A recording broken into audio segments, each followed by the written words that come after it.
السلام علیکم قدرمنو، زه یو بیا له خپل پیجه ستاسو په خدمت کې حاضر یم.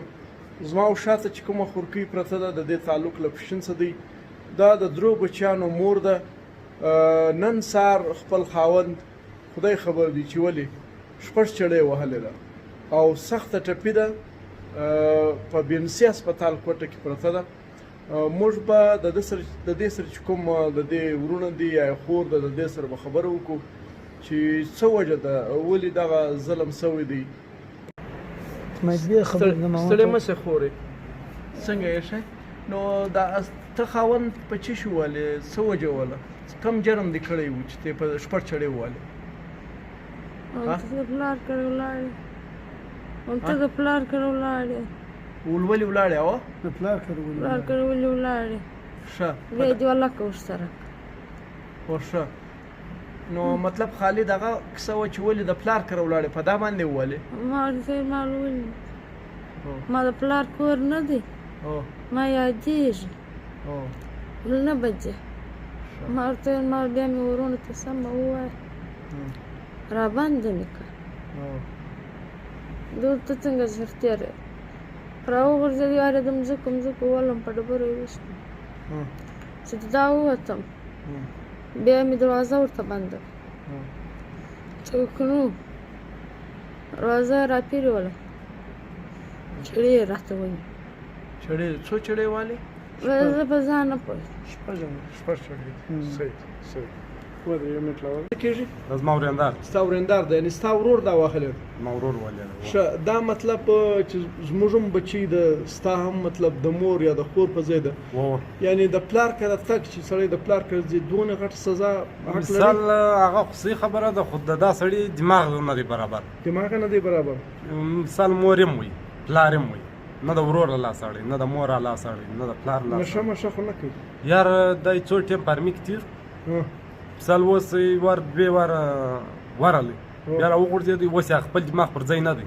ښه ټیک، مهرباني. ته څه وایې د دا مطلب دا ښه عمل دی؟ پښتنو څه پیغام لري چې د خپلو خویندو مندو سره؟ دا خو ښه عمل نه دی، باید موږ د خویندو سره ښه رویه وکړو، بیا د زنانې سره عجزه کور. مهرباني، الله دې خوشحاله. دا ستا څه کېږي دغه خور چې؟ دا زما د کور والا مامې ده. ستا د کور والا مامې ده. ښه، نو دغه چې کوم ظلم وحشت ورسره سوی دی، د دې وجه څه شته تاسو؟ د دې وجه خدای ده چې موږ زما خپله کور د دې په کوټه کې دی، د دې کور چې دی پښین کې دی. نو سهار ما له ټلیفون راغلی چې مثال دا رقم واقع ده تراس هسپتال سر خلاص. زه ورسره راغلی یم، دغه تراوسه دلې ورسره یم، نه په دې واقع تراوسه نه د دې سر خلاص دی، نه د مور د پلار سر خلاص دی، د هلک سر خلاص. نو اوس یو دغه هلک ورور د دې سره ورسره دی، یو زه ورسره یم، یو د خواشه ورسره دی. دا یې تراوسه په هسپتال کې ورسره. نو دا چې کوم بیان کوي دغه بیان دی د دې، چې دا کوم دا اوس خپل بیان کوي د دې دغه بیان دی. مطلب دا زه ستا څه پوښتنه کوم، دا زموږ هم خور ده. بلکل دا چې مطلب د پلار کره ځي او د پلار کره تګ ګناه ده چې مثال یا دا خو موږ ته پښتانه کې رواج دی، دا خدای نه دی چې مثال یا نن دا کار کړی دی ما ته دا کار کوو، دا له وخته دغه ظلم روان دی. بلکل د وخت دغه کیسه دغه دنده ده. صحیح، مهرباني. قدرمنو پښتنو ورونو، هسې موږ چې دی له زنانو سره رویه ښه نه وي. دغه زنانې دا زموږ خویندې مندې که ورېندارې که هر څوک چې زموږ په کور کې دا زموږ د لاس محتاج دي، باید موږ د دې احترام وکړو. دا څلورویشت ساعته زموږ خدمت کوي، که لیور وي، که خسر وي، که خواښ وي، هر څوک وي. مطلب دا د منځي په حیثیت باندې، غلام په حیثیت باندې زموږ په کورو کې ژوند کوي. نو دا چې په کوم انداز زموږ خدمت کوي، باید تر هغه موږ 3 وارې 4 وارې زیات د دې خدمت وکړو.